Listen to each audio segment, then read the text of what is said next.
Hello, everyone. I'm so excited today. We've got just this vitally important discussion about homelessness. We're talking to Michael Leoni, a filmmaker and producer, along with Nick Pomeroy, a young man who's experienced homelessness.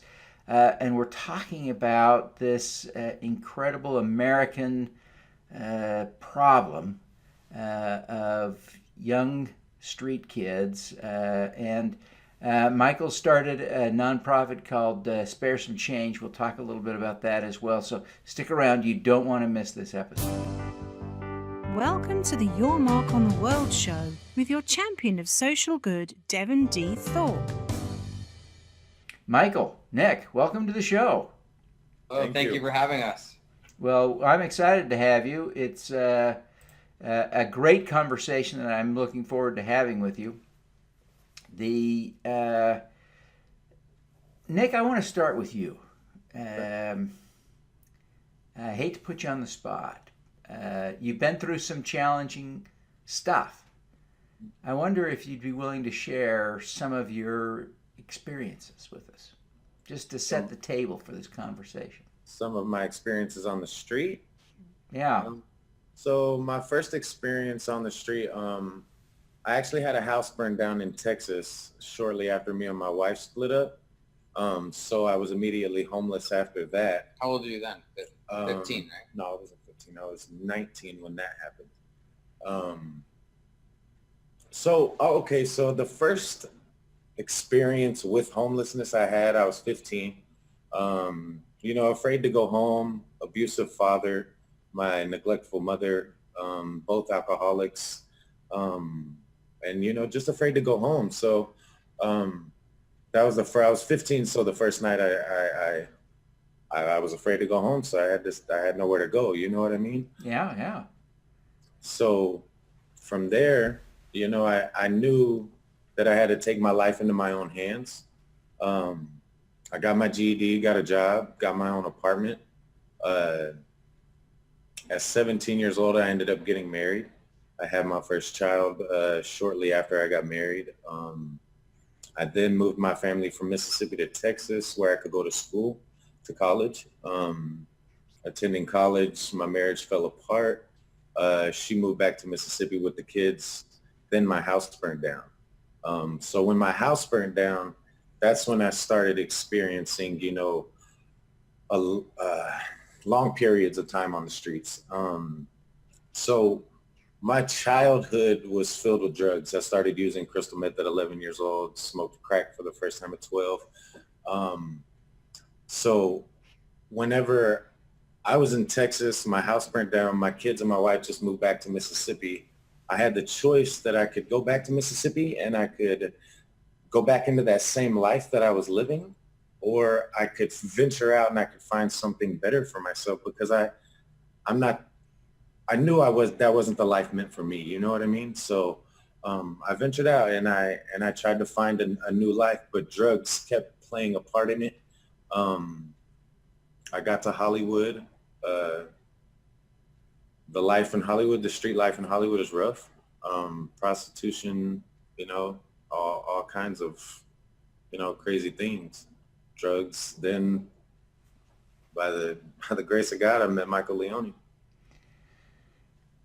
Michael, tell us a little bit about what you were doing on the streets when you first encountered Nick and some of the other young people that you discovered there. So it started when I wrote a show called The Playground. It's about homeless youth. And I would bring street kids to see the show to see if I was portraying them accurately. And two of the girls that started coming to the show, they're like, I wanted them to get involved with the project. And I got close with them. Their name was Shauna and Raven. And as the show was closing, they both were found dead. One was murdered at 15. The other one was murdered at 19. And I said, they were both prostitutes. And I said, this is way bigger than a play. Let me go out and film a PSA. So I went out to the streets with my friends and we started filming a PSA about homeless kids. And within the first night, I got sucked into these kids and their lives. And the first night I had a kid calling me, he was ODing in a hotel room, and I had just met him that night. I said, could you come help me? And at that moment I said, this is way bigger than a PSA. And 2 minutes turned into 7 years on the streets and filming them and being a part of their street family, and them allowing me in to film their lives to get it out to the world. It's really what happened. I've seen the film, Yeah. and it is amazing. The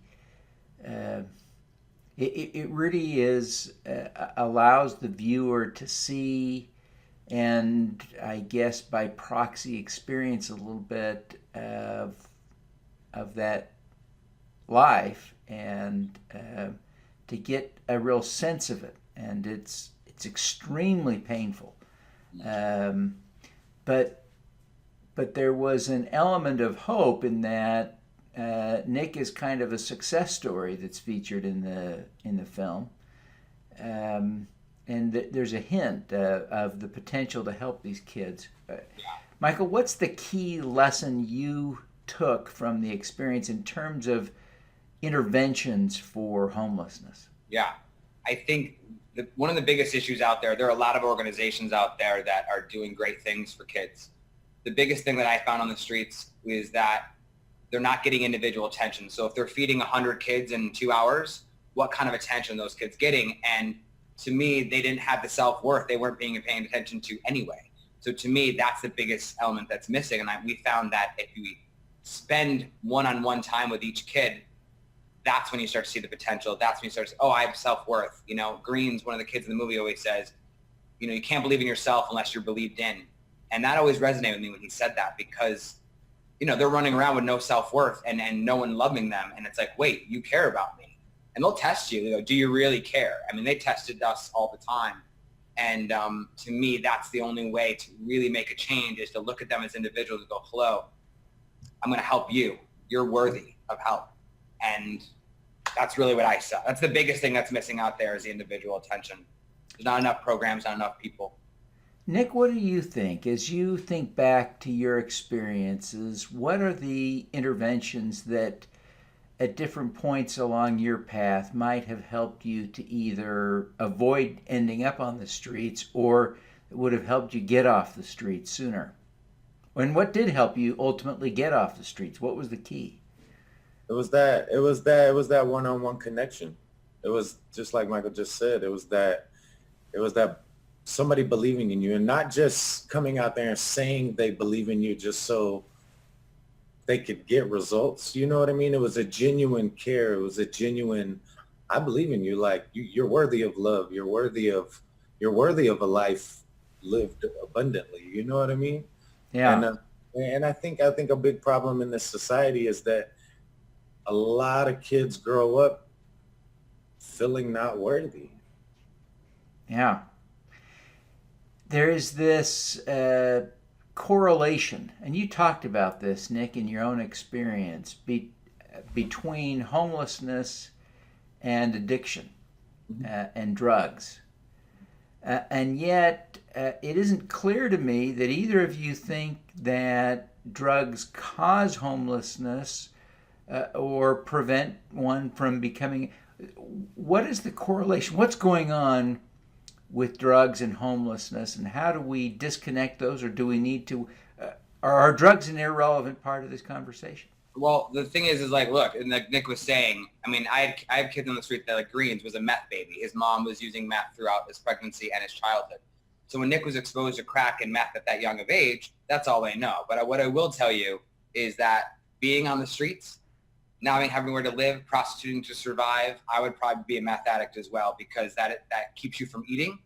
It keeps you from the cops in a way, because you keep walking. You're not stuck in a squat or stuck in these, you know. But it to me, addiction. I mean, addiction is addiction across the board. But I feel that a lot of these kids would not be addicts if they were not on the streets. And a lot of them, when they come off the streets, they really aren't interested in drugs. I mean, pot here and there, they get their cards, you know, but it wasn't, to me, it wasn't about drugs led them to the streets. That's part of the survival method to stay alive, is to do the drugs.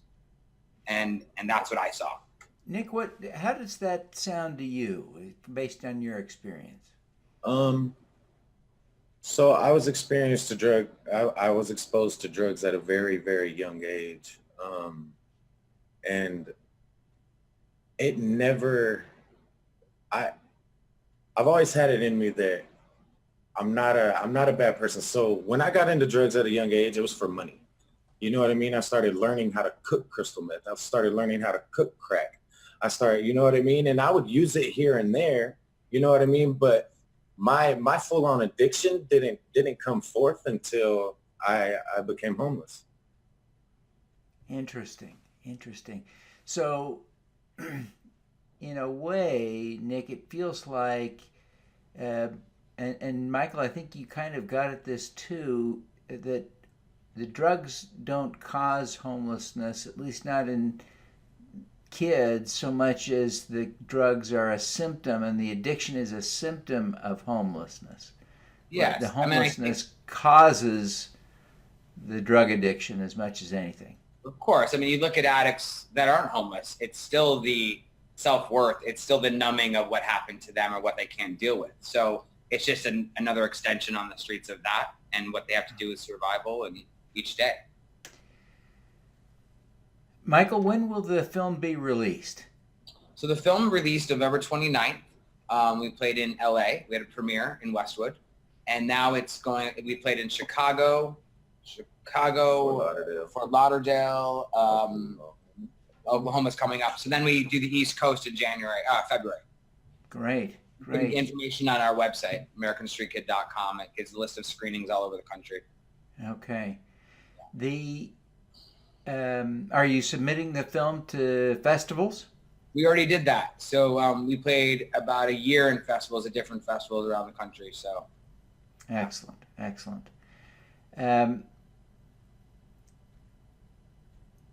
As you think about the process of making the film and you reflect on your experiences, what did you learn about filmmaking from this process?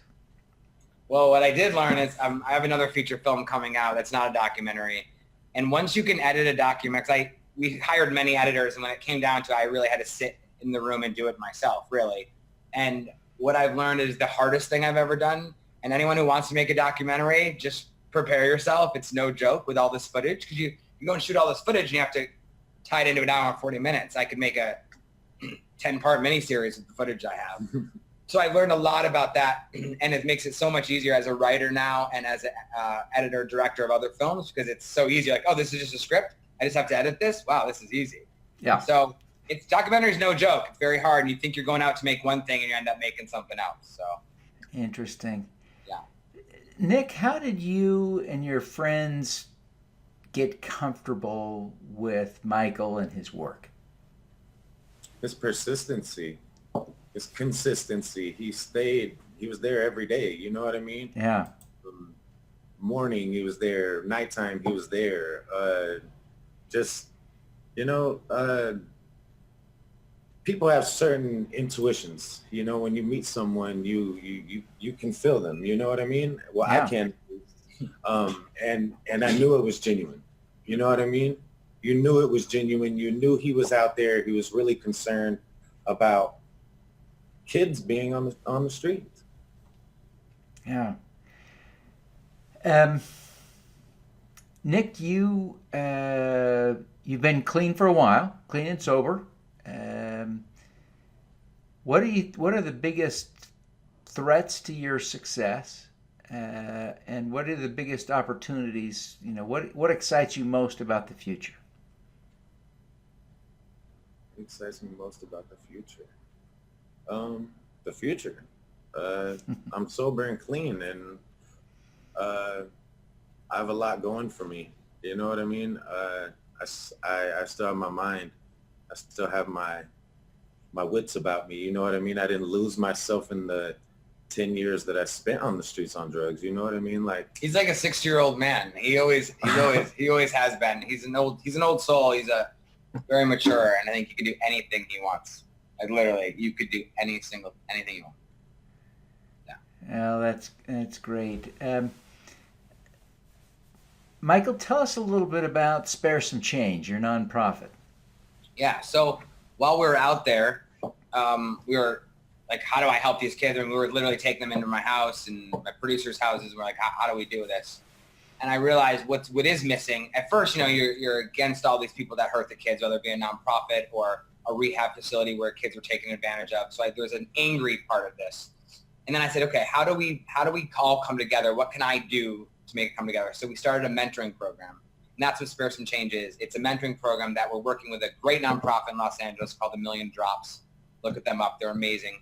And we're going to go into other nonprofits with the mentoring program, kind of like a Big Brothers Big Sisters AA type of thing, and really give these kids this one-on-one connection and one adult per kid, and really take them on like a sponsor or big brother. And that's the goal with the mentoring program. And eventually, which is a transformational house, which is a 2-year program, but that's takes a lot of planning at this moment. We're gathering all the resources now to make all that stuff happen. Wow, that's amazing. Michael, what is your, as you reflect on this work, what's the thing you're most proud of having accomplished? When you're doing it, you're kind of in it and you don't really know what's going on. But I think biggest accomplishment is to see Nick Greens, these kids Kiki, these kids you work with, and to see them when he graduated. That I think everyone's like, what was the most amazing moment for you filming this movie? Is when he graduated from school. That was really the only time that I was like, okay, we all did something here. And I think that to me, it's not about even feeling good. It's more just like, this is what it is. This is what you have to do. And to watch them live their life, and Green's getting married now and having a full-time job, and Kiki's doing spoken word all over the world. Bubbles in school. It's just to see them live their life. That's really what I want. Yeah. Nick, as you think back over these experiences, what's the most important lesson you've learned? The most important lesson I've learned. No, I think learning that our forefathers before us, and I'm not talking about a long time ago, I'm talking about from my father all the way back to the beginning of this country. You can see by the decisions that were made and the laws that were made and the way this society was set up, that they were only thinking about their well-being and their longevity of life, not the future, not mine, you know what I mean? They weren't thinking about my longevity of life or my well-being. They were thinking about theirs and their comfortability and theirs, you know what I mean? And that's the biggest lesson I've learned, is that it's going to take a whole generation, and I'm praying that it's my generation to sacrifice some things to make it to where we're focused on the future. You know what I mean? The future of this country, which is the future generations, the kids that haven't grown up and experienced being on the streets yet. You know what I mean? Like when I was a kid, I grew up in Mississippi, and to be homeless was that was something that didn't exist to me, because in Mississippi, everyone helps everyone. You know what I mean? Black, white, male, female, it doesn't matter. If they see you outside sleeping, they're going to come up and they're going to offer you a job. They're going to offer you a place to sleep. You know what I mean? So I think that's the biggest lesson that I've taken from it, is that this society was set up for that time. You know what I mean? They weren't thinking about this time. Interesting take. So like the way that parents learn to raise their children and stuff wasn't the best, you know? And I think that's where we have to start as a society. We have to realize that we didn't make the best decisions when we first began this society. And we have to start making the right decisions. Michael, think back to that first night you were filming on the streets. And you began to see what was going on around you, and you began to get drawn in. There had to be a part of you that said, this is too much. I can't even watch this. I can't document this. I can't be here. What kept you going when you heard that voice in your head saying, this is just scary, dangerous, messed up, I can't be here? To be completely honest, I never had that moment.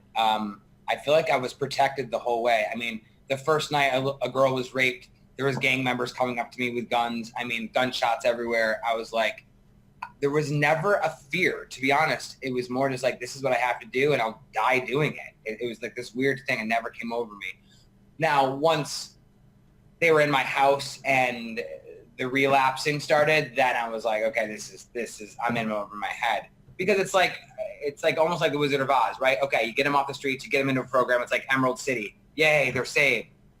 They're not. It's even worse. So I was like, that's the part when I really went a little crazy. But the kids protected me out there. I said my biggest bodyguard was Bubbles, and she was 16 years old. It was the kids had my back, and they really supported me through all this. So I really couldn't have done it without them. They were like my crew. They were the best. They're a great crew for me, and they were behind the message. So all the gangs and all the people that were trying to attack us, they were like, hey, they're doing a good thing. And then you end up talking to gang members in Venice and kind of asking them about their life. So it kind of just spread around, which was great. Wow, fascinating. Nick, what is your superpower?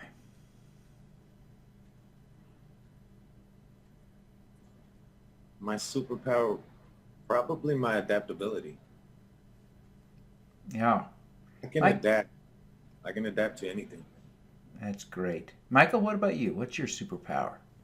I think the superpower I have would be connection. I really know how to connect with people in a way to bring out their best in somebody. I feel like that's really what I'm here to do, is to create art that changes the world, but also bring out, I see people's potential, and I won't stop until they're on their game with what they want to do. I mean, it's just how I am with actors, with everyone I work with. So, what about you? What's your superpower? I'm not allowed to have a superpower.